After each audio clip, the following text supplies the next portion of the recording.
Welcome to the Scoop World Order. Happy Thursday. The Final Four is set. Notre Dame defeats Georgia. The SEC old guard is dead. Texas is their last flame remaining, and it's two Big Ten teams and an independent, just like we all projected. Very easy road forward, it looks like. Very excited about what we could potentially be looking at with seeing Penn State, who we've already defeated, and we own Notre Dame in the national championship game. That's about as easy of a path as we'll ever get. Got to get through Texas first. This is the de facto national championship game, in my opinion. We also got a huge commitment. The kid from Avon, Ohio, jumped in the boat. We're going to talk to Funky Buck, who is one of our resident recruiting guys, about him.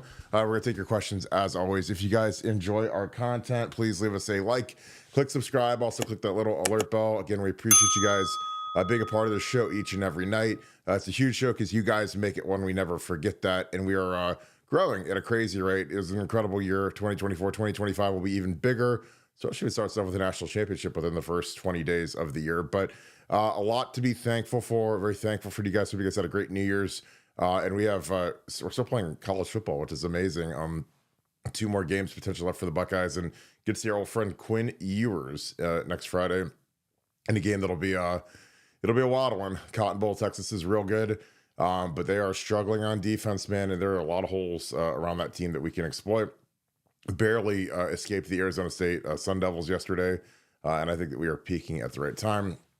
With that being said, gonna bring in someone who's actually in the building yesterday. Our boy Funky Buck was actually at the Rose Bowl, was screaming loudly, as you can tell by his voice. Funky, you were there. What were your thoughts from seeing the game up close and in person? The game was absolutely electric, Kirk. My section that I was sitting in was just, well, I mean, amazing people all across the section. Besides for the four people in front of me who were four big Oregon fans who wouldn't shut up pregame, but 10 minutes into the second quarter, they left and we didn't see them for the rest of the game. So it was a quick bye bye for them, just as it was for most of the Oregon fans there. But it was absolutely amazing getting out to a quick start and really just being able to enjoy the game without too much stress was just amazing. And everyone was just super happy, and the fans were grateful, and it was just a very positive environment to be around, and made me super proud to be a Buckeye. Yeah, I think it's amazing the perseverance that this team has had since the Michigan game. It's something that I talked about. I mean, the Michigan game obviously was, it was devastating, but these guys have a shot to win the big ring, and they are taking advantage of it. And I think that there's some pretty severe momentum that's coming from playing in that first round as opposed to taking the bye. All four of the teams that took the bye or did one of the top four, they all lost. Is there anything to that in your opinion, Funky? Because again, we had our guys started off fast. They were hungry. Oregon looked a little docile. And again, I've said all along, a loss in season isn't always bad, kind of showing that you can bleed as opposed to that you're invincible. Because Oregon, I think, walked into a fist fight and they got smashed. But what are your thoughts on all four of the teams that had the initial buys losing in the playoffs? Yeah, I mean, the interesting about the buys is usually what you want to buy when your team is playing bad or you're really banged up or something. But all these teams, they earn their buy by winning their last couple games and winning their conference. So they had to take a buy at maybe the worst possible time is when they're playing their best football. So I think that's a big thing that the playoff committee needs to address. Uh, yeah, so we need to start just, and it's also about who was getting the buys, Kirk. It was Boise State, it was Arizona State, and Georgia without their starting quarterback, and Oregon. And Oregon just ran into what is the best team in the nation, the Buckeyes. It's just an unfortunate situation. I think most years it'll be a little better. I think the talent gap between the conference champions will even itself out. But well, I mean, we'll see. I just think it's more of this year. It's more of a just those teams are overmatched. Like Boise State and Arizona State, like never really stood a chance. Arizona State almost won for God's sakes, actually, but that took a miracle comeback.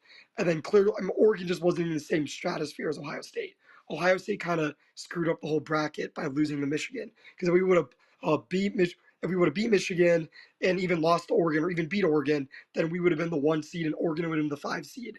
And that would have set up us to play Oregon in the semifinals and not the quarterfinals. So I just think in a normal year, it would turn out better. But this year, because of the injuries to Carson Beck and the weird format, I think it just was a bad outcome for the playoff committee.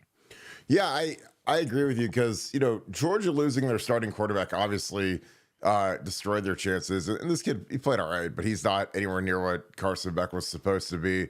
And it's it's a tall ask to go against a team like Notre Dame, who they're physical on defense. And I wasn't surprised that Notre Dame was as physical as they are, but I mean they really hammered Georgia up front. I mean Georgia's offensive line was atrocious, and that's why I always talk to people about recruiting rankings because I know that everyone's obsessed with the fact that they got Ernest Greene over us, who was terrible today. He was a 5-star kid that we missed on, and he looked atrocious. And their left tackle had one of the worst games I've ever seen from a tackle, including the game-ending sack. So yeah, I don't know. I think the development and scheme are so critical. Georgia, for as good as they've been and how they've been on this dynastic run, winning 2 out of the last 3 titles, and obviously that's going to end this year. Their skill guys are really, really rough, which is surprising. Their receivers, they don't have anyone that would be in our top 4, including Brandon Ennis. But yeah, were you surprised by the results of this game at all? Because this was a little interesting as you take it down. Obviously, I thought Georgia would end up pulling this out, but Notre Dame just out physical them. I mean, they outplayed them. Georgia was atrocious in terms of shooting themselves in the foot, turning it over, dumb penalties. They did about everything you could do to lose the game and they ended up losing it. What are your thoughts on that game, Funk? You're exactly right. Georgia, the second you have it was it was a 45-second spread before you fumble, you let them score a field goal, then you fumble on the first offensive play trying to get points, which doesn't make any sense to me. And then you let up a touchdown on the first play, and then you let them return the kick for a touchdown. Like, that's a recipe for disaster. That's a 10-point swing right there. That should never happen. And that's what Ryan Day was talking about when he said you got to win those middle 8 minutes. Because in a normal game, we can't really let a team like Oregon drive down, score against us, and then get the ball back and double dip and get another touchdown. If we weren't up 34-0 before that, then that would be a cause for concern. But our strong start really jumped us to a bigger win there, letting us to really take control of the game. But Georgia wasn't able to get any offense early on or after that. And when you have a backup quarterback in, you need to give up as much just time to not force the ball down the field and just run the offense. You can't take dumb penalties like that idiot kid on the sideline, Kirk. I mean, that kind of changed the game. I mean, that could have been a touchdown, and that kid standing on the sideline. And again, that's something where the strength coaches on every team, their job on game day is to be the get back coach, which is literally screaming at the kids to get back. And that kid's probably a walk on. He wasn't dressed, and he's standing there, and he's wanting to get on TV and be out in the white. And again, if I wasn't playing, I would never be anywhere near the white. Which in the white, for those of you, it's like the strip that's about, I don't know, it's about 2.5 yards wide along the sideline, because that's where these side judges are spreading up and down that. I mean, I know that a lot of people think officials are just these big fat blobs, but those guys got to haul it to get up and down the field to see plays to whatever. So if you're in the white, it's treacherous and it can be really dangerous, because those officials a lot of times, if it's a kind of a breakaway run, they turn and sprint, and they're banking on the fact that nobody's in there. So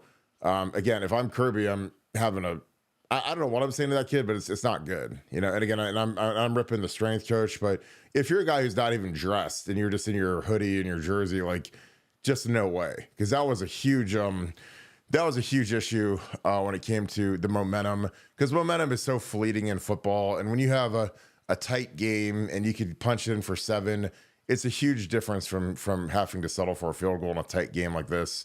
Changes really everything. And again, I know that they obviously won by more than the 4-point difference, but it's just the whole flow of the game changes when you punch one in for a touchdown, and it's really a game of inches. So Notre Dame, they look formidable. That'll be a good contest versus Penn State, but the national championship is us in Texas, in my opinion. Like whoever wins this one will win the national championship. I think Texas is they're very good, but they've lost. They also lost to Georgia twice. So the recipe to beat them is out there. I'm sure that our coaches have broken all the games down. Obviously, they've got the Arizona State game, the Clemson game. I was watching the Clemson game, getting Arizona State film tomorrow, but they throw it all over the lot, and Quinn will be throwing it. And they've got a really good set of offensive tackles. The left tackle's a top 10 pick. The right tackle's probably top 2 rounds or so, but they've been exposed. I mean, they've given up some pressures, and 13 from Georgia was owning these guys. In Georgia, they ran some very varied pressure schemes that were really exotic that gave Texas a lot of issues. So,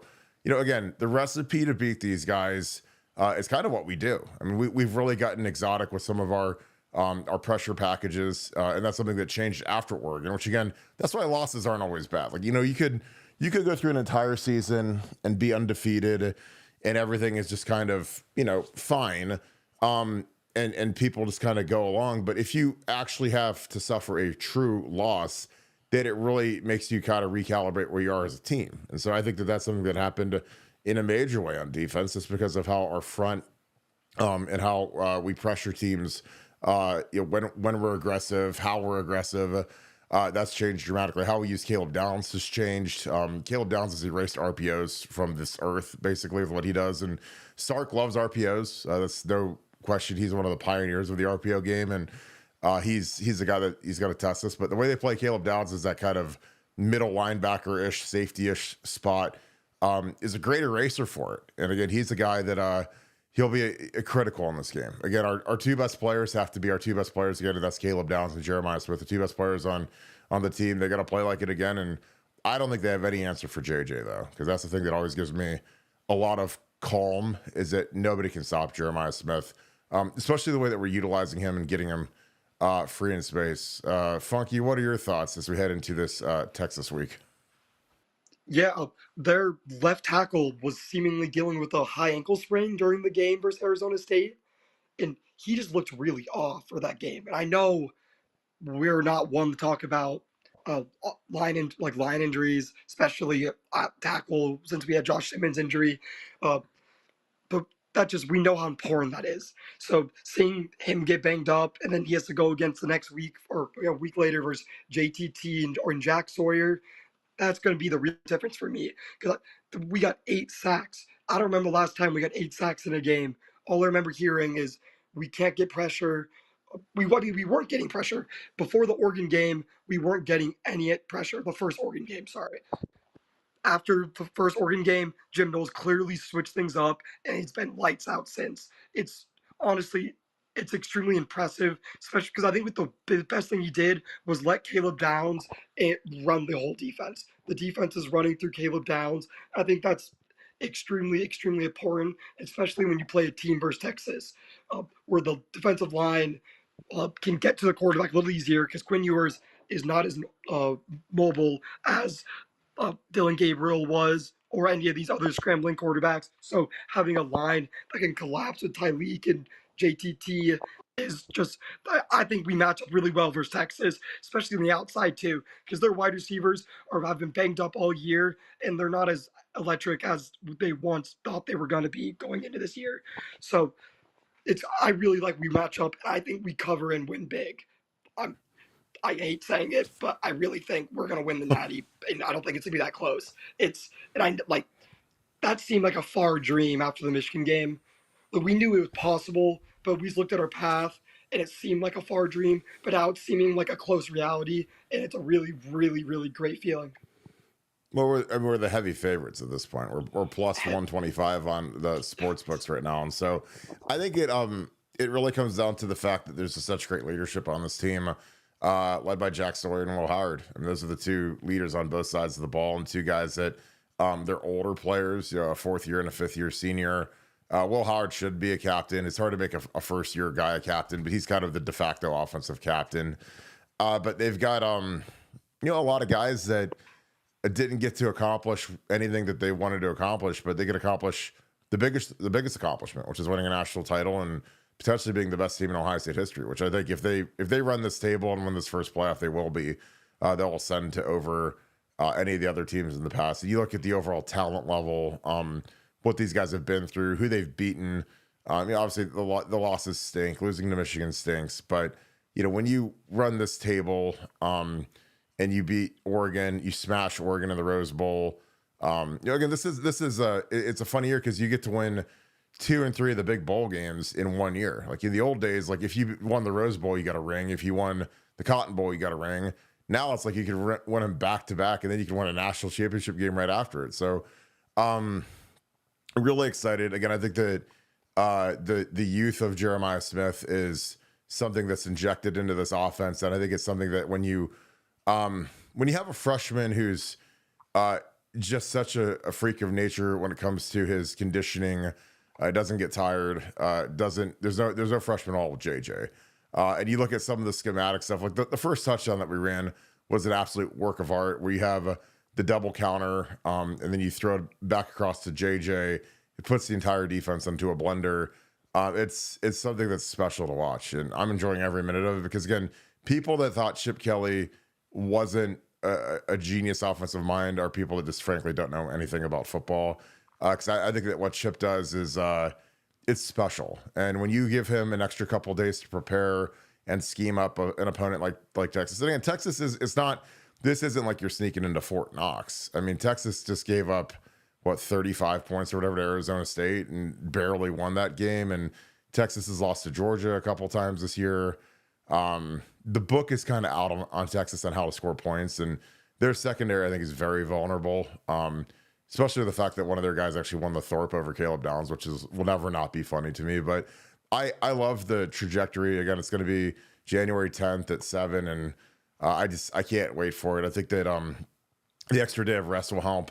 Because again, you look at the other game, and I think Penn State has a nice little edge right now because they got, they were the first game out of the way, and also with the postponement, that I think that hurts Notre Dame because they're a day behind on prep, and they got to play Thursday, so they literally in 1 week have to play, and so they got to get cleaned up at the Sugar Bowl, they got to get on the plane, they got to fly home, and that is a tight turnaround, and I'm sure that they already have Penn State broken down. Because that's what their GAs were doing all day today and all night last night while they had some extra free time. But I like Penn State in that. I think Penn State has got an edge there. Now, James Franklin has proven that he can lose anything, but I think they have an edge at quarterback, and I like their pass rush as well. So it'll be interesting because Ohio State versus Penn State in the national championship, something that we never would have imagined, but that would be a very lovely parting gift to the playoff to see a team that we've frankly owned for the last 20 years. They've beaten us, I think, 3 times. So it'd be good for us. Funky, how do you project the other game? Obviously, you're picking Ohio State. How do you project out Notre Dame, Penn State? I will never pick Penn State in a playoff game, Kirk. Against any team not named Boise State or SMU, Penn State is. I think they're going to lose. I think Notre Dame. They didn't even impress me today. They're obviously a good team with a great offensive line, good running back, a decent quarterback play, and very strong defense. But nothing screamed better than the Buckeyes. But I'm picking Notre Dame to win that game. And talk about the awards. They didn't just have a guy winning the Thorpe Award over Caleb Downs. They had a freshman win the Freshman of the Year award over J.J. Smith. I mean, what an absolute joke that was. I don't get how anyone could look at JJ Smith and think you're not first of all, I think he's the best player in college football. For sure the best wide receiver. But he wasn't just not the best not even a finalist for the best wide receiver. He wasn't even the best freshman voted on for the awards. So Jerry Eming needs to be fired immediately because that is absolutely insane. I don't get how J.J. Smith couldn't win even the Freshman of the Year award. Like we talk about Ohio State not getting recognition for our players and we just don't get awards, but it's a real thing. They do a horrible job at it. It's almost impressive. Like for J.J. Smith not to get that, it's like impressively bad. That's some of the worst things I've ever seen in my whole entire life. Because clearly, it's funny. I had a little kid sitting behind me, and he would say, throw it to JJ. Why are they not throwing it to JJ? And every time every time they throw it to JJ on a third down, he'd catch it. I'd turn around and be like, a nice call. Because that's literally all they did. All the other do was throw it to JJ. So I sell that in the chat, Kirk. But just that's literally all they do all game was throw it to JJ, and it seemed he would just come down with every single ball. It was absolutely ridiculous. The super chat's gonna get you some lozenges, my dude. Because if you go, are you going to the Cotton Bowl now too? Okay, the story about this. My coach for my team, she was a 4-time national champion for Texas. So there's no chance in heck she lets me skip practice to go to the Cotton Bowl to cheer on Ohio State. She would absolutely. She is not letting me do that. So I'm gonna have to take one. I don't know to take an L there, not go to the Cotton Bowl, and hope we go. Or no, we're gonna win for the Natty. We're hope for the Natty, and I'm going to the Natty. I mean, she can't tell me no to that. So that's all I gotta say. She could just cut you from the team instead. Screw your scholarship. I would let her if she really wants to do that. I would do that into the portal. I would hit the portal, Kirk. That's what I would do. Portal Buck. Portal Buck. That's what I would do. I don't know. I would. That's what's gonna happen. You'll catch me in Atlanta. Absolutely, will catch. I need to revenge my last Atlanta trip. So that's my plan. Funky meets Magic City. Bring your fake ID, kid. That'll be fun. Herschel, thanks for the deuce. Is Julian saying QB1 next year? Question his arm strength. As of now, the chalk is he will be QB1. Now, obviously, he's got to play well and keep the job. I mean, Tavian St. Clair's no slouch. And again, I always reserve my right to say, hey, if Ryan's not happy after spring ball, like, again, this is big business. Like, could he go after a portal quarterback? Sure, of course. I mean, it depends on who becomes available. How much does it cost? How big of an upgrade is it? Because again, if you do that, you might lose Julian. So, but all options are on the table in the era of the portal. That's just how it is now. So, but if you ask me to bet today who is the opening day starter next year versus Texas, I'm saying it's Julian Sand versus Arch Manning. Funky, what are your thoughts on that? Yeah, I mean, it has to be. Tavian could. I'll never bet on a freshman to be ready because we don't have to rely on that, unlike another team I'm thinking of. So we don't have to rely on a freshman to start for us. I think Julian was the #1 quarterback in the composite rankings, so that's who I have trust in. Even though Tavian will be really, really good, I think Julian's him though. I think Julian's going to be a star. Yeah, I think it's going to be, but it's going to be a fiery cauldron. And like I talked about last night, Ryan he's not easy on quarterbacks now, and neither is Chip. So there's going to be a heightened sense of competition when you've got two young kids fighting for it. And it'd be really tough for Tavian to come in and win as a true freshman, but it happens more now than it's ever had, just because these kids are so much further developed than they ever were, because they all have trainers and quarterback coaches, and they play 7-on-7, and there's like a million reasons why they're way further along than they used to be even 5-10 years ago. So especially in the state of Ohio now, where we actually let these kids play 7-on-7. So yeah, I think it's going to be Julian, but we'll see. And again, I'm enjoying Will Howard for as long as I can, so I'm not even thinking about Julian, but that's a great question, and I appreciate that. Tom Gombar, thank you for the 5. Got my tickets for the Cotton Bowl today, flying to Dallas from Cleveland a week from today. Go Bucks. Well, Dallas is a great city. I mean, of all the bowl sites, like Dallas is, if you're coming from Ohio, there's a lot of good hotels, a lot of great places to eat. It's an awesome city. So yeah, this is the one that I'd go to, probably just because of proximity. Like Miami's obviously great with the Orange Bowl. But in terms of the whole package, this is probably the best bowl game, just because you get Jerry World, which is awesome. Dallas is great. But it's cold. And that's the one thing that surprised me when I went to the national championship game with Nevada in 2014, is it was freezing cold outside that stadium. So we went in like 2.5 hours before the kickoff. So we were in there super early, but it's a beautiful stadium. And if you haven't been there, you guys should go.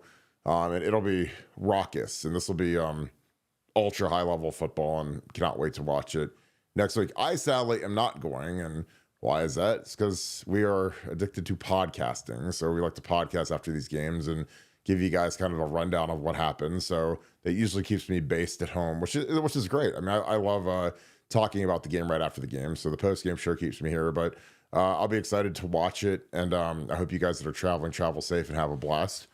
We already get that our boy Funk is not gone. The Triple S podcast. Thank you for the 7. Wanted to shout out Brandon Ennis's blocking in the Rose Bowl.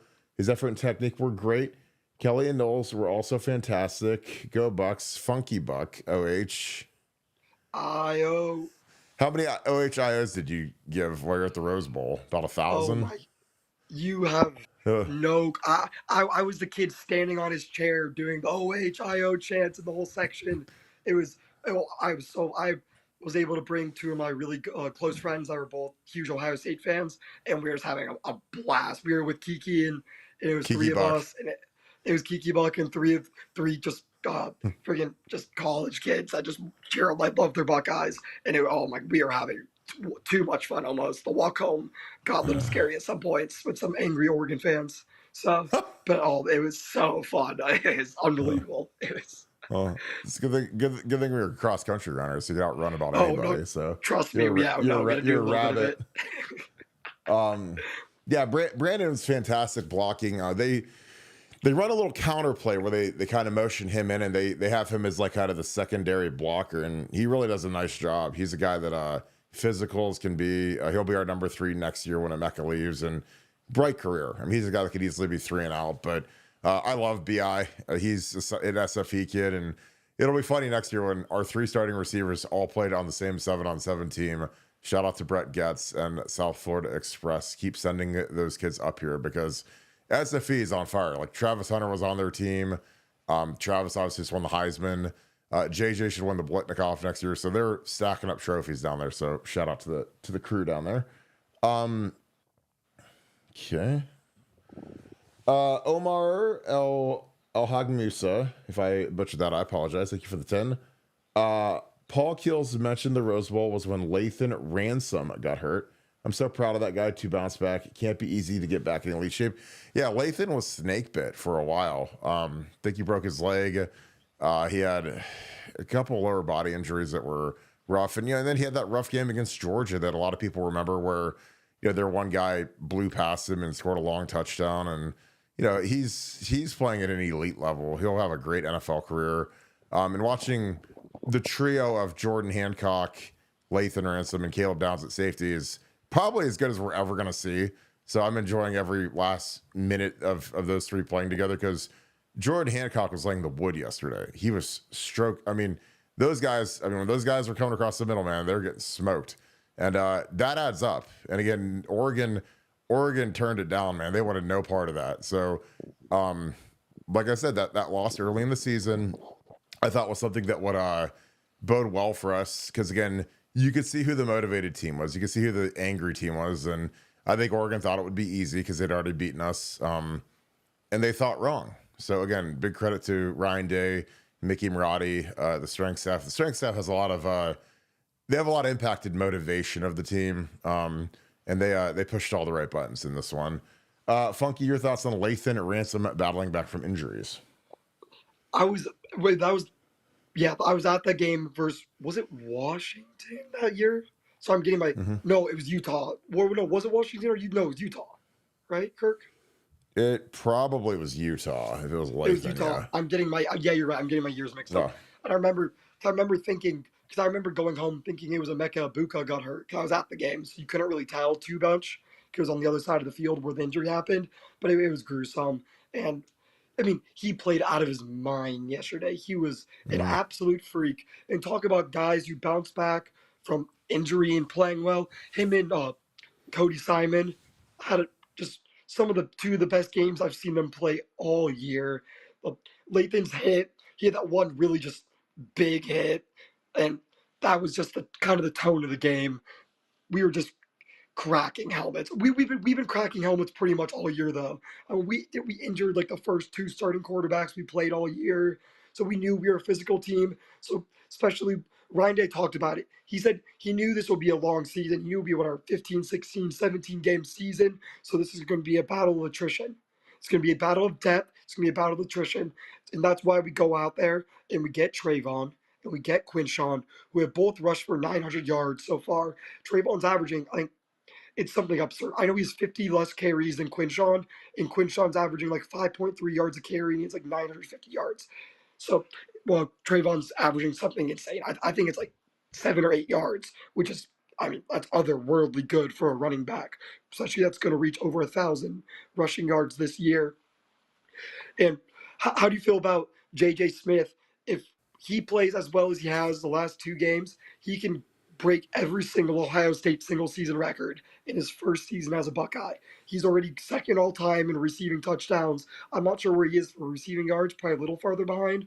But with Tate, with 2 big games, there's no, I mean, he could get 400 plus yards in his next 2 games, and that'd be the least shocking thing to me.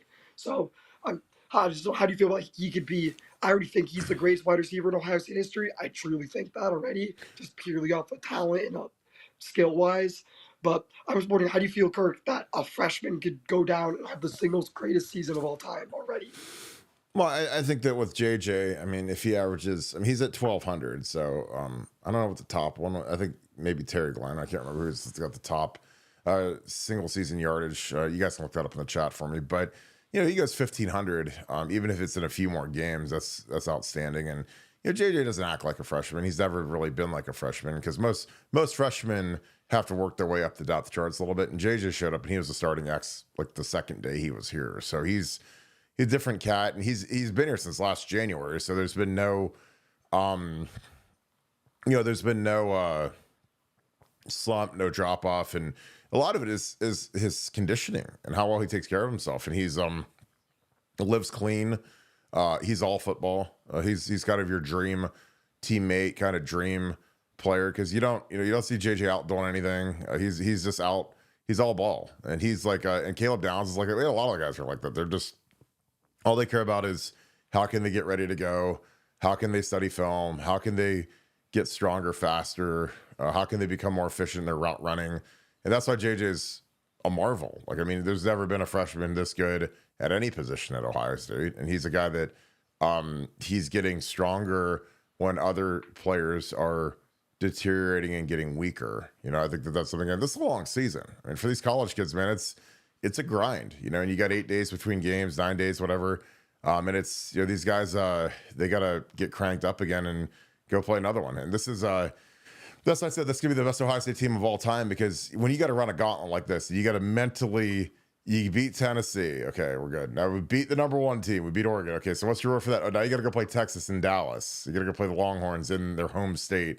Okay, let's ramp it up to do that. And then you'd have to go see, Penn State or Notre Dame in the national championship game. And that's going to be, I mean, you got to keep cranking the clock back up to roll. And that's something with Ryan where he's got to take care of these guys, but he's got to get them to work and make sure they're studying. But for these kids, like it's, what's more important in the world than this? And I think that the way that we're set up and the way that, Ryan's got NFL experience, Chip Kelly's got NFL experience, Jim Tressel's been helpful with Ryan Day in terms of preparing for the playoffs, because Jim Tressel dominated in the playoffs when he was at Youngstown State. And, you got to figure out a way to get it cranked up week over week, because it's hard. I mean, again, this is, most teams, every team in Ohio State history that has won the Rose Bowl, they've been done. Hey, we got Rose Bowl. Hey, you guys go your separate ways, and NFL guys go get ready for combine training, and guys go to the Senior Bowl and whatever. But now it's like, hey, we got to go play an even better team. Because I think Texas is physically better than Oregon, and I'm not saying that because we beat Oregon. I just think that if you look man for man, I think that they've got better players than Oregon does. And again, I could be crazy, but especially in the trenches, in the offensive line especially. They're better. Now, if their left tackle is dinged or he's out, that's a whole different ball of wax, because he didn't play versus Georgia in the SEC championship, and they were totally different ball club without him, because he's a good player, but he's not unbeatable. 13 for Georgia, who I think is a real good player. He beat him for a sack in the first matchup, and I'm going to watch some film when we get off here and watch the Clemson game again and watch the SEC championship again. And I should have Arizona State, the All-22, to study that a little bit and see what they're going to do. But I think we're going to heat Quinn up. We have to. I think that the physicality of guys like Ty Leak and Ty Hamilton really have shown up, and it wears. I mean, we wore out Oregon's offensive line, like wore them out, because not only did we have our top guys playing really well and playing really hard, but we had a great rotation going. And you saw guys like Hero Kanu get in there. You saw Kenyatta Jackson Jr. get in there. You saw Caden Curry get a sack. Great effort from those guys. And again, that's why,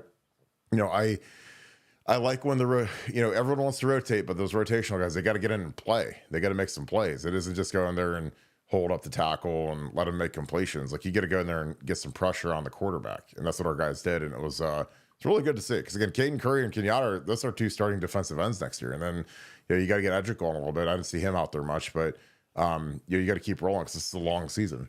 All right, Schaefer Healthcare, thanks for the 10.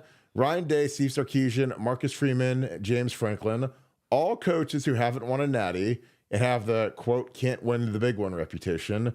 Who do you trust the most? Have faith in our coaching staff to get it done? I mean, by far, I'm picking Ryan Day. By far. I mean, Marcus, and again, I was teammates with Marcus, love Marcus to death, but I just think, because I don't just look at Ryan Day, Steve Sarkisian, Marcus Freeman, and James Franklin, I look at the total staff. And so, what's one of the most critical aspects to getting ready for this playoff and get ready for this next game? It's Mickey Marotti. And Mickey Marotti has won multiple national championships, won them at Florida, won the one at Ohio State. We've been really good in bowl games under Mickey with Urban and with Ryan Day. So, you got to know how to wind the clock. I always say it's kind of like getting the horse into you get the horse loaded up into the docks at the Kentucky Derby, and it's kind of what it's like. I mean, you got to get these guys ready to, as soon as the foot hits the ball on Friday, I mean, we got to come flying out and ready to rock, and we were in the Rose Bowl, and I think Mickey's critical for that in terms of monitoring their rest, their hydration. And again, I know that people are like, oh, it's all about blocking, tackling. So no, like this time of the year, you got to make sure these guys are as healthy as they can be, monitor everything. And Mickey's excellent at that. And then our training staff is also great. But Ryan has Jim Knowles, who's the best defensive coordinator in America. It's not even close at this point. And he has Chip Kelly, who I think is the best offensive mind in the country as well. So he's got 2 A+ coordinators to help him. And again, I think that we've beaten Penn State. Sark is interesting because I don't know if they'd watched the Sark game from when they had Devontae Smith and Mac Jones in that national championship, but that was the last time we've seen Sark. He diced us up pretty good. Now everyone's gone. Like Kerry Combs is gone. Everybody's gone from that stuff. But that's the last time we saw Sark. Now our defense is a billion times better than that defense was. So, and frankly, that Alabama team was a billion times better than the Texas team. But you always sometimes want to look and see, what did they do last time they saw us? Now again, whole different defense, but it's just a quick little watch. It's not like it's something we do a huge scouting report on, but be interesting to see if they look at that. Funk, in your opinion, Day, Steve Sarkisian, Marcus Freeman, James Franklin. Obviously, I know who you trust the most, but is there any reason to pick anyone other than Ryan Day? I mean, no, absolutely not. There's no of the other 3. Steve Sarkisian's probably the one I'd pick second, just because he's not a proven choker as of yet, at least. But I mean, Ryan Day clearly far and above with Chip Kelly and Jim Knowles calling the defensive. I don't think there isn't any better than that. Yeah, I think when you've got Chip, and him being an NFL head coach and dealing with the playoffs and the longer season, I think all that adds up, and it's a big help. And Sark did it too. I mean, Sark was in the league for a little bit, but he wasn't a head guy like Chip was. W Buckeye, thank you for the 5. Appreciate you, my dude. I hope you're doing well. We need to be thankful that we now have adults up in the box. That makes a difference. It's not that long ago we all talked about that. Yeah, I mean, having Chip Kelly up in the box with Ryan Day on the sideline, with the Will Howard communication with comms now, it makes a humongous difference. I mean, if you guys notice, we huddle a lot this year. We were no huddle spread. Our signals were getting stolen. We huddle a lot now, and our guys are able to communicate in the huddle. I think Chip being upstairs in the box is huge. Along with Jim Knowles. Again, we've got both of our play callers are up in the box now, which I love. Again, I'm the only guy in the entire media that has actually sat in that box as an Ohio State coach. I've sat in the box next to Tom Herman, next to Jim Haycock. I sit next to these guys as they're calling the defense, and I see the advantage that it gives you when you're upstairs, because you have the ability to gather your thoughts.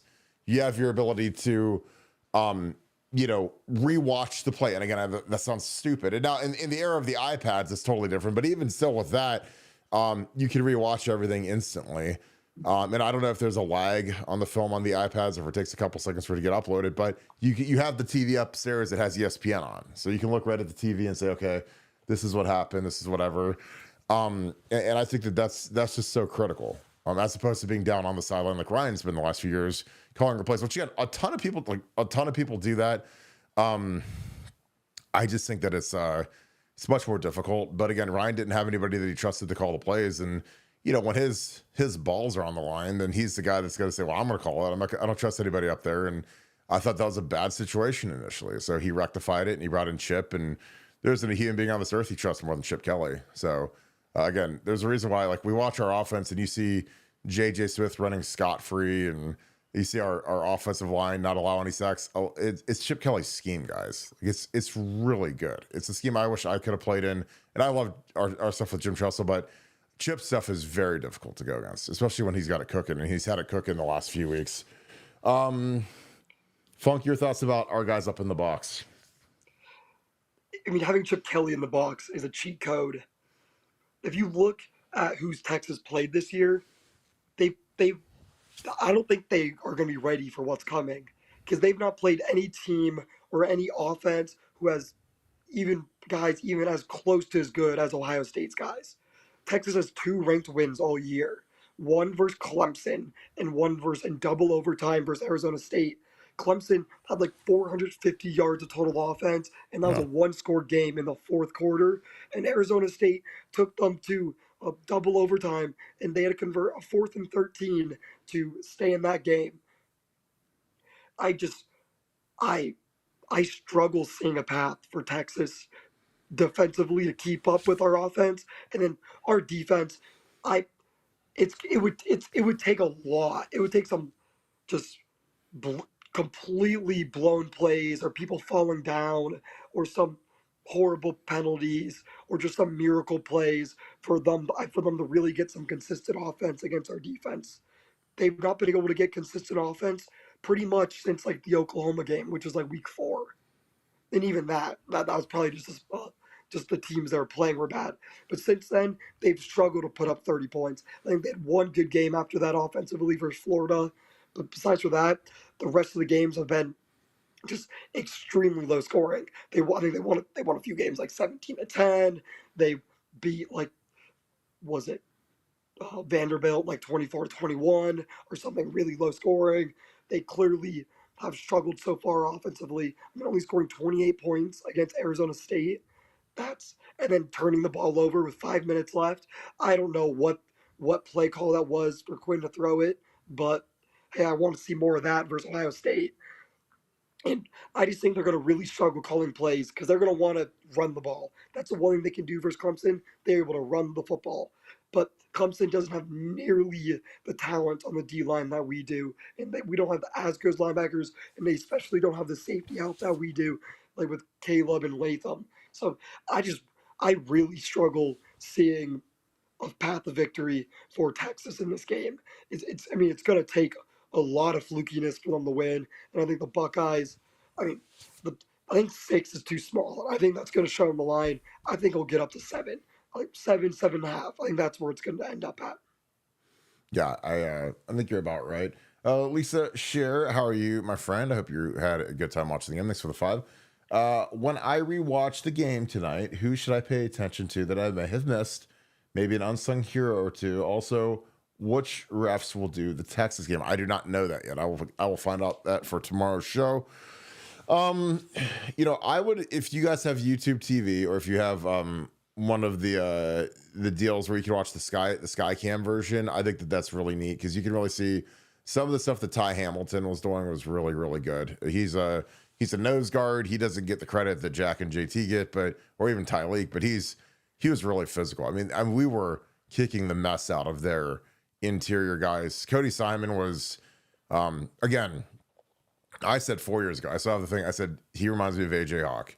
Quiet, tough as nails, great leader, but just an ultra explosive athlete like AJ was. Like, AJ is a 4.4 guy. Most linebackers can't run like AJ, and Cody can. Cody's a rare dude. But he was, 14 tackles, 2 sacks. I mean, that's about as AJ Hawk could ever get. And he's the clear leader of the defense along with Jack. And I'd watch Cody. That sky cam's neat though, because you can see the safeties. You can kind of see everything that we're trying to do, and you could really see the push that we're getting up front from our D line and how we're pushing them back.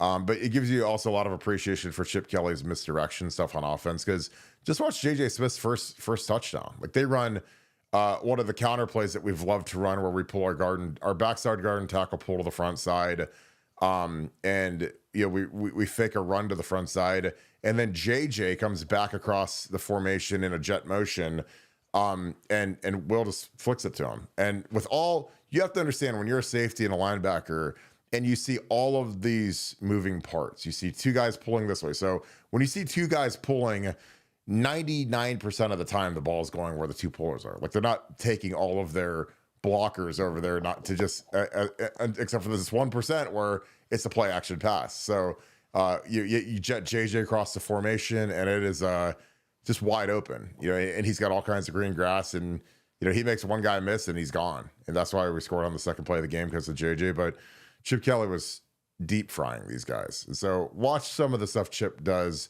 and really watch the defensive players from Oregon and how they react to some of the misdirection stuff, because it's mystifying how hard it is to go against. And again, that's why when people tell me that Chip Kelly can't coach, they literally could not know less about football by saying that. Because when he's in his bag, and again, I'm not convinced that he was the guy that was allowed to call the plays versus Michigan, because we went away from all of this stuff for the Michigan game, which is stupefying to me, because it was like having the nuclear bomb, and instead all of a sudden we're just going to bring a butter knife to the fight. And I was like, why don't we just drop the nuke? It'll get them all. Or it's like, don't be scared to use the machine gun. We like brought the butter knife to the fight. It's like, yeah, I don't know. But Quinshawn looked good too. So there's a lot of unsung guys, and like I said, it was a great effort by the team. D Sunny, thank you for the 5. Is Marcus Freeman now a top 10 college football coach? I think he is. And again, I've known Marcus since 2004. I mean, I was enrolled at Ohio State in August of 2003, and Marcus showed up in January of 2004. He was an early enrollee. So I've known Marcus for a long time. And I think that what he's done with the injury situations, they lost their best player on defense, their defensive tackle. He was out. They've lost a ton of offensive linemen. And the fact that they were able to still beat Georgia, maul Georgia, it wasn't close either. It wasn't a fluke. It's impressive. And again, Marcus is ascending, and he just got a huge extension, and it's well-deserved, and he's doing a great job. Funky, do you think Marcus Freeman is a top 10 college coach now? I think, this year, he kind of outcoached Kirby Smart, especially with that special teams play, and that really iced the game. You know what I'm referring to, Kirk? Where you had the whole entire punt team. They had the whole punt unit out. Oh, when they shifted and Georgia jumped off sides? Yeah. Yeah, because Georgia's guys, they've got low test scores, and they're not very smart. So it's like, the first thing you say is watch the ball. Don't jump on 4th and less than 5. Then also you give them a free first down and ice the game. Again, that's coaching, because again, if guys that are as good as Georgia's guys, because that was their Butkus Award winner and a 5th-year senior tackle, and if they're dumb enough to fall for that, and again, that's something that when it's a Friday and you have walkthrough, and it's a Thursday and you have walkthrough, especially Friday, you go through scenarios like that. You go through these funky shifts, these crazy, because again, Marcus probably would have taken the delay game and still punted it, but he wanted to see if he could get a cheap one, and he got it because again, when you recruit dumb players, they do dumb things. And that was, and again, but I always put that back on the coaching, because as Urban Meyer used to say, and again, you guys know how I love Urban Meyer. He would remind us every day in our staff meetings, there's no such thing as a dumb player, just dumb coaches. And he said it with a much more vulgar expletives than I have just said it, but it's the truth. Because again, no matter how smart you might be as a coach or how big of a wizard you think you are, if your players don't get it, then you ain't that good, and if your players jump on something like that, then I would have a long talk with my special teams coordinator, my defensive coordinator, my position coaches, because again, when they needed it the most, those guys gave them the least. And again, Georgia is way down, and so they don't have a Jalen Carter up front. Their one end is good, but that ain't like the Georgia team that we saw that had. And even Stetson Bennett was much better than I thought he was better than the quarterback that got hurt for college. Maybe not for the big leagues, but for college, I mean, they were just much more formidable in my opinion. But yeah, Studley Budley, thank you for the 5. Will Howard said the only Big 12 team he's ever beaten is Texas. That's a little extra motivation. I mean, that's Will Howard is always motivated. So I don't know. I mean, he won the Big 12. So I mean, I know he didn't beat Texas, but he was the champion of their conference at Kansas State. And again, like when you're at Kansas State, man, that's like, I mean, you're fighting uphill both ways. When you gotta go play Texas and their 5-star talent and all their advantages they have. So, it's like being at Purdue and saying, well, I've never beaten Ohio State. Well, yeah, because you're at Purdue. That's what Kansas State is. So, but I'm sure Will's going to be motivated, and I'm sure that he's going to want to beat Quinn, because Quinn was the highest rated quarterback of all time. And he's projected to go in the first round or so. So it'll be interesting. Funky, what are your thoughts on Will Howard saying that the only Big 12 team he's ever beaten is Texas? Well, the one play I remember from that Will Howard playing a Texas game when he reached, was it like 29 miles per hour on that quarterback run to the left? That was like the first play I ever saw of him. It was versus Texas. That was that's the number one play on his highlight reel that people were showing. It was like the jet sweep motion where he ran for was like a 50-yard touchdown versus Texas. So he's gotten his fair share of licks at Texas, and I think that when Will Howard doesn't need any more motivation. The amount of whippings he's gone all year for really not much reason is a lot. And same with all the guys. So I mean, they know what's ahead.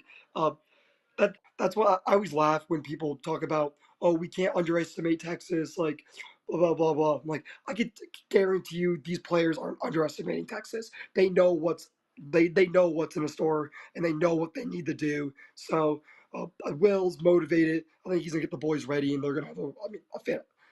We're gonna win. We're gonna win this game, and the Natty game is gonna be a 4-quarter blowout. So the Texas game will be close through 2 quarters. The Natty game is gonna be a total blowout. So I'm excited for it. Treasure the Torah, thank you for the 20. Appreciate you, Akeem. You're the best, my dude. It was great catching up the other day. Kirk, my brother, stay golden and stay strapped up. I appreciate you as always, my man. Just wanted to show you some love. Chip Kelly's scheme was pure genius. There's so many intricate and sophisticated details that I found rewatching the game. Yeah, just when you see guys, just to put it in super easy layman terms, when you see guys pulling and shift, we've really got into the shift in motion stuff where you got to get guys lined up early. We generally have a shift where they bring guys in, bring the tight ends in and line them up in a wing, do a motion. We're doing a lot of stuff to mess with the defense, and I think it's really, really good stuff. Now you got to get, you got to have a veteran team, and you got to have a veteran quarterback who can get them out of the huddle and get them. Because when you're shifting and motioning, you got to get up to the line early. You can't do it with 10 seconds left on the clock because everybody's got to get set and call out the shift and then do the motion and whatever. But it's really good stuff. And you can identify a lot of the defense when you see if a cornerback runs across the formation, then obviously it's man coverage. And I think they're trying to give Will Howard as much information as they can pre-snap, and he's digesting it, doing a great job with it. But Chip's absolutely fantastic, and I will enjoy every single second that he is here as our offensive coordinator because I love watching our film. I love watching what he's trying to do. I love trying to figure out how to defend what he's trying to do. And he's a beast now. I mean, he knows all of the rules, and he knows how to color outside the lines and make life really tough on defensive coordinators. And that's all I want out of my offensive coordinators. I want our offensive scheme, because our talent is always going to be excellent. Like, we're always going to have great receivers, and going back to Chris Carter and Paul Warfield and whatever, great quarterbacks, running backs. But I want our scheme to be tough to go against. Like, I want people to say, man, that is a really hard team to go against. I don't want us to be easy to go against. And again, past few years, I felt like we were easier to go against, especially in the running game. Now, that is all out the window. Funky, your thoughts on Chip Kelly's scheme with some of the intricacies and some of the details with his shifts and motions? I mean, it seems like we motion him every play. I'm no football savant, but I remember watching where the 49ers back in their prime heyday, and they just kept shifting and shifting, and it seeming they would have people running wide open all the time, and that's how I feel now watching the Buckeyes. Just seems like every play there's some sort of motion and shift, and just making it unpredictable is the best thing we can do. Because the second we get predictable is the second the offense starts to kind of run out of steam and not get many stuff going. So the just as much really I love shifting because I just think it just does so much good, especially when you have such a veteran quarterback in Will Howard who could just figure out so many things off just one simple shift. Is it just makes it that much more dangerous. And Chip Kelly, there's no better person to be calling our plays than Chip Kelly.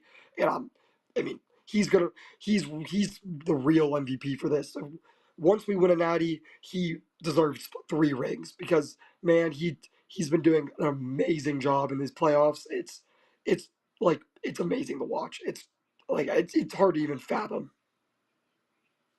Yeah, I'm just excited to see what he does versus Texas. Sean Rawlings, thank you for the 20. I appreciate you, brother. I hope you had a great Christmas. Thanks for always being on here and being a great moderator, along with Tora and a bunch of you other wrenches. I just appreciate all you guys. Thanks for being an Ultra member as well.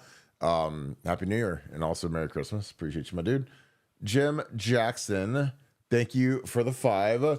Burke, what is your prediction for the Texas game and what's your biggest concern? Well, a little early, but because you're my guy, Jim, I'm gonna go 42-28. I think that Quinn's gonna get rid of the ball. I mean, he's icy now. I mean, he was clutch versus Arizona State when they needed him. Arizona State was blowing coverages all over the lot. We won't be doing that. But they've got some legit speed. Like Isaiah Bond can fly, and we gotta heat up Quinn. We gotta affect him, and it's no different than any other game. And I think that we gotta block their skill guys, their pass rushers, and they've got, like I said, they've got 5-star talent. This is one of the few teams in the country that's got equal talent to us. Them, Georgia, formerly Alabama. Most people don't recruit at our level, but Texas certainly does. So I think that it's just really at this point the most important thing for Ryan Day is he's got to beat the team down a little bit and make sure that and again, I think that it's a mature group, but make sure that they know that like the job's not done. Because now they're back to being the favorite and they're back to everybody loving them again. And, it can be disruptive when people are basically putting down in ink that they're going to win the national championship. Cause that's where we're at now.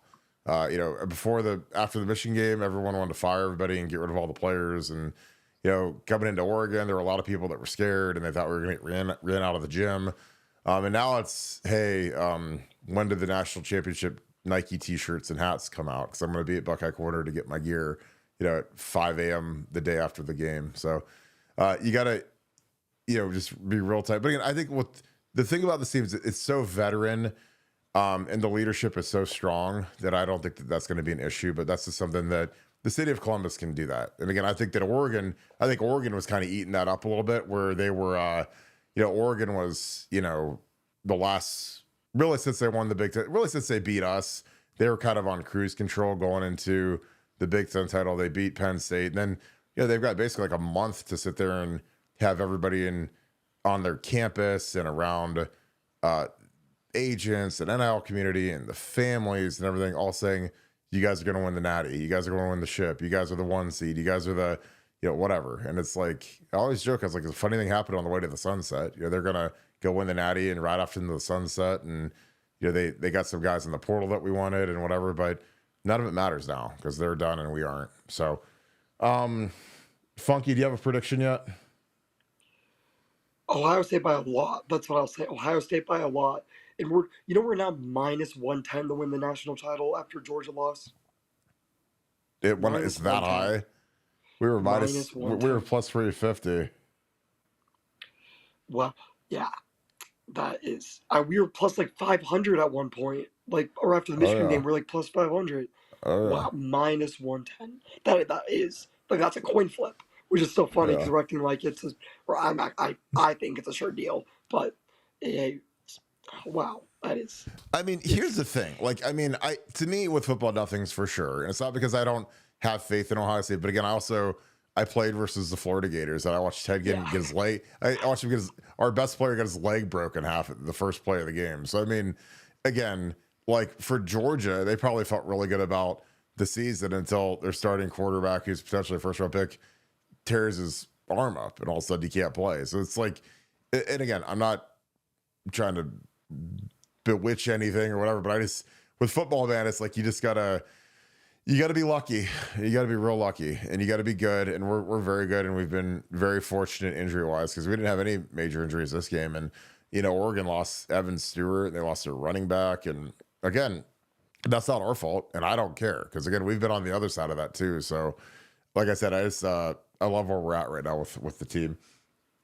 All right, FDR is great. Thank you for the 5. What is the best way to defend against the tight end delay pass? Longhorns seem to throw it a lot to Helm. Well, if it's something, that's kind of like a change up play. That's not something that's going to be a only thing, but you just put Sonny on him and you have Sonny basically hold him at the line of scrimmage, because again, if you could tell if the guy's going to shuck you because he's going to put his hands on you for 2 seconds and try to get rid of you. And Sonny's got to be physical with him if he's going to be matched up with the tight end. And Sonny did a great job versus Ferguson. Ferguson, their tight end, I thought was excellent, and he was completely irrelevant this game. He was much more of a factor in the first game, and they neutralized him in this game. Sonny has gotten his rise has been meteoric since the Oregon game, and he's really starting to play well, but along with the rest of the defense. But I mean, Sonny's really come a long way. And he's physical, and again, when you have the chance to put a guy who's athletic like Sonny with long arms, where he's got to jam a tight end and prevent a delay, because a delay is all about timing. So if you screw the timing up, then there's nowhere for Quinn to go with it. So yeah, that's the best way to defend that. Jay Webb, thank you for the 5. Appreciate you, my friend. So hyped for the seniors, so deserved. Does Knowles prep for Texas with Arch, or do we expect Sark to bring in new wrinkles? Can't wait to hear your take. Appreciate you, Jay Webb. I'm glad. I hope you enjoyed watching the game. Yeah, I mean, you got to prep for Arch a little bit because, I mean, Arch can run. So that's always something you got to be ready for as a mobile quarterback. Sark will definitely have new wrinkles. I mean, that's the thing that, why I said maybe go back to watch the Alabama game, which they're not going to waste a lot of time on that. But, Sark had time to prepare for us in the championship. And did he vary much from what we expected him to do? And, again, he also doesn't have Devontae Smith and Henry Ruggs and all the guys that he had in that game. Najee Harris and whatever. So I think you got to look at, what did they do versus Georgia in the SEC championship? Obviously what they do against Arizona State when they had a little bit of a layoff. But yeah, I mean, it's going to be what they get ready for with Clemson. I mean, obviously they're going to watch all the games, but you really want to study Georgia because Georgia beat them twice and Georgia really pressured them a lot, especially in the first game, the one that was at Texas, and real physical. So yeah, like I said, I'm super excited about it, and it'll be interesting to see what he gets done. Matt Patel, thank you for the deuce. Why does the ref crew at Arizona State versus Texas keep getting work? I have no idea. Funky, you didn't get to watch that game, did you? Because you're at the stadium, correct? I didn't, but I saw the targeting call, and the only reason I wasn't called is because it wasn't some little scarlet and gray on the field. So. Yeah, the targeting was crazy. I mean, I watched it on Twitter. I had to run an errand during the day, and I watched it on Twitter, and I was like, I couldn't believe that they didn't call that. I mean, that was the crowd. That was his face mask right into his head, and for some reason that wasn't deemed targeting. Which again, it's a bizarre ruling at this point. Paul Lewis, what is up, brother? Happy New Year. I appreciate you, my dude. Scoop Hall of Famer, Paul Lewis. Thank you for the 50, brother. I hope you're doing good. Hi, guys. Is it true that no team we've played yet this year has been called for holding when the D-line rushes? I think that is true. I don't think we've had a single holding call yet since week 4. Okay, so there was at least one. Versus so Marshall, that is a long time to go without a holding call. Especially when you've got guys like Tyleek and Jack and JT, but we do get held. I mean, there's times where I'm watching and I see the guys wrap their arms, and there's a lot of stuff with holding where if you do it, it's kind of a dead giveaway. If you ever stretch the jersey, that's a dead giveaway. If your arm's ever wrapped around his outside, that's a dead giveaway. Especially if a guy tries to hit a rip move and you leave your arm outside. That's why I always tell these guys to refit their hands, because it's better to let the guy go and refit your hands than it is to leave it there, and then it gets kind of crowbarred up in the air, and it's right in front of the official, and I mean you're just guilty. It's like having the bloody knife in your hand after a murder. So, but yeah, we don't generally, as you guys that are really sharp Ohio State fans that watch the show know, we generally don't get the benefit of the doubt from officials, and it's almost been like there's like a voodoo spell on us where we never get calls that we should get. Like going back to the Marvin Harrison targeting versus Georgia, and I don't know. But Ryan, if I was Ryan Day, I would work those officials and say, you got to watch Texas for holding. So I know that their line holds, and I'm going to watch some of their tape tonight after we get off the show. But I appreciate you, my man, Paul. Happy New Year to you and your lady. And I hope you had a great Christmas as well. Appreciate you, brother. MT3 Brian, thank you for the 20. Appreciate you, my friend. Kirk, do you think Will is playing himself into the first round? He looks better than any other QB in the playoffs against real competition. Although, thanks for all you're doing. Being the best Buckeye show for far. Well, I appreciate you, my man. I don't know if he could work into the first round. I think it'll be a mid-round pick. I mean, like I said, quarterbacks are so valuable in the NFL. And I'm like you guys Browns fans, and you guys watch like DTR and some of these guys. And when people say, well, Howard can't play in the league, I'm like, do you guys see some of these quarterbacks? Zach Mettenberger and Mason Rudolph is on his like 7th year, and Cody Pickett, and I'm like, none of those guys did anything near what Will Howard's done. And I think Will Howard's actually getting better too. So he's not done improving just because he's a 5th-year senior. But I think what Ryan Day has done coaching him, and the infrastructure that's been around him, has done wonders for him. So I don't know if he's a first-round pick, but he'd be a mid-round pick. I mean, guys, I played in the NFL for 3 years, and I watch a lot of NFL football. There are some horrifically bad quarterbacks that are in the National Football League. Horrific. And Will Howard is talented. He's mobile, and he's improving. So I think he's got a great shot of being a long-term NFL guy, even if it's just a backup. He's a really good player. Funky, what are your thoughts on Will Howard's NFL potential? After seeing the last year's draft and having Bo Nix and JJ McCarthy be like where picked 11 and 12 in the draft or whatever the heck they were picked, then I mean, yeah, it'd be shocking to me seeing Will Howard be drafted in the first round, but 2nd, 3rd, 4th round, I think that seems like the fair way, because I mean, he's a big, sturdy quarterback. I mean, Will Howard seems like a perfect backup quarterback in the NFL. Like, I could totally see Will Howard being like a backup quarterback for like 20 years and making whatever 200 million starting every now and then. But that's where, and I can also see him getting a starting job and really playing well. But he's a stand-up character, and it's easy to pick a stand-up character as you're a quarterback. Yeah, and I think something that's important when you're a backup is you've got to be a good teammate, and you've got to be sharp, and you've got to be, because you don't get a lot of reps when you're the backup. In the NFL practices, they're way different than college.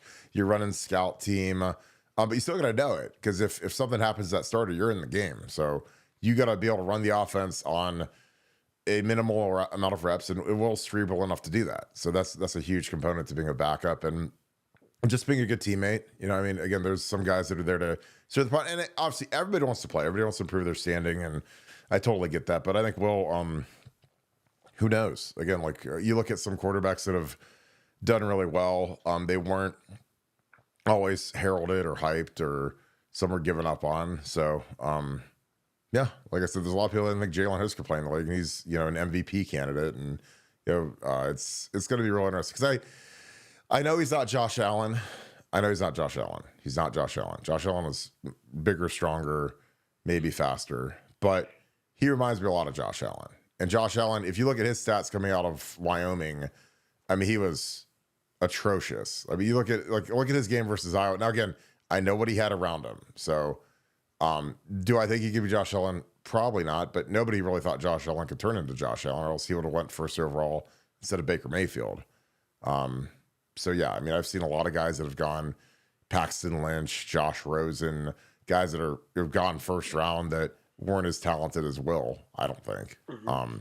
And again, and you have to have the makeup for it too, because the league will chew you up and spit you out. And I think Will's got the right mindset for it. And the way that he's won the locker room at Ohio State is something that I think NFL personnel types notice. Because when you come in as a 1-year rental, it could go sour real quick if you don't win that locker room. And he did, and he's our unquestioned leader right now. And does a great job. So I think the way he manages the game, he's just been outstanding.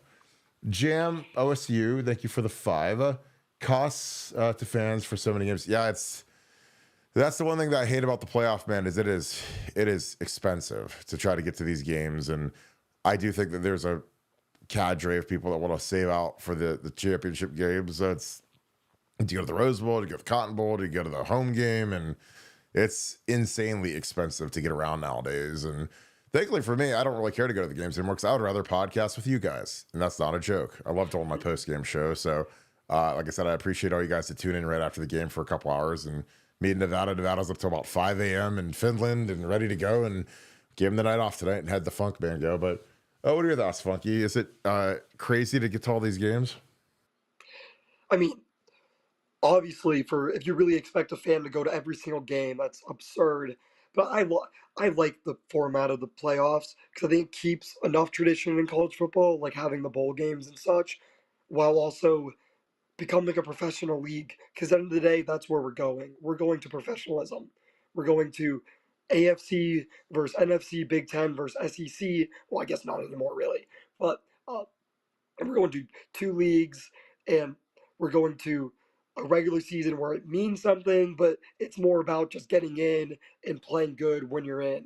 So, and I think the good thing about this, the best part is every single year we have the playoffs, the best team in the league is guaranteed to win the playoffs every single year.